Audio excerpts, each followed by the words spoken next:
Which NLP course is the best, यानी कि सबसे अच्छा एनएलपी कोर्स किसका है या मुझे किस ट्रेनिंग प्रोग्राम को ज्वाइन करना चाहिए, राइट?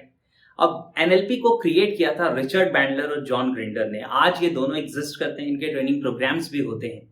तो शायद ये भी कहा जा सकता है कि सबसे अच्छी एनएलपी तो शायद रिचर्ड बैंडलर और जॉन ग्रिंडर से सीखी जा सकती है।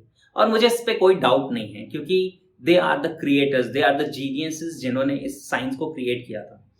फिर भी अगर कोई मुझसे पूछता है कि एनएलपी ट्रेनिंग प्रोग्राम कौन सा बेस्ट होगा, किस ट्रेनिंग प्रोग्राम को मुझे ज्वाइन करना चाहिए, तो मैं हमेशा ये आंसर देता हूं कि you just see the content of the person who is actually training NLP. यानी कि आप उस इंसान का कंटेंट देखिए, उसके किसी ट्रेनिंग प्रोग्राम की वीडियो देखिए, या अगर उसने कुछ वीडियो शेयर किए जिसमें एक्चुअली वो कॉन्सेप्ट सिखा रहा है, ना कि सिर्फ एडवर्टाइज कर रहा है, और आप सुन के देखिए कि क्या उस पर्सन के साथ आप रिलेट कर पा रहे हैं। आप ये भूल जाइए कि उस पर्सन के पास आज कितने फॉलोअर्स हैं, कितने सब्सक्राइबर्स हैं, या वो अपनी कितनी वेल्थ शो कर रहा है, क्योंकि बहुत सारी चीजें फेक क्रिएट की जा सकती हैं, राइट? या लोगों को इम्पैक्ट करने के लिए क्रिएट की जा सकती हैं।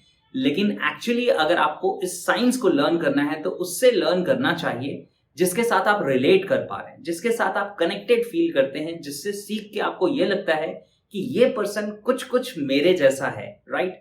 उसके साथ आपकी फीलिंग्स एसोसिएट करती हैं, आपका कॉन्शियस माइंड फिर साइड हो जाता है और सारी लर्निंग्स को अनकॉन्शियस, या जिसे आप सबकॉन्शियस कहते हैं, वहां तक जाने देता है। और तभी आपकी जिंदगी में एक इम्पैक्ट क्रिएट होता है, एक डिफरेंस क्रिएट होता है। तो बेस्ट ट्रेनिंग प्रोग्राम उस इंसान का है आपके लिए जिसके साथ आप रिलेट कर पाते हैं, जिसकी बातों को आप समझ पाते हैं।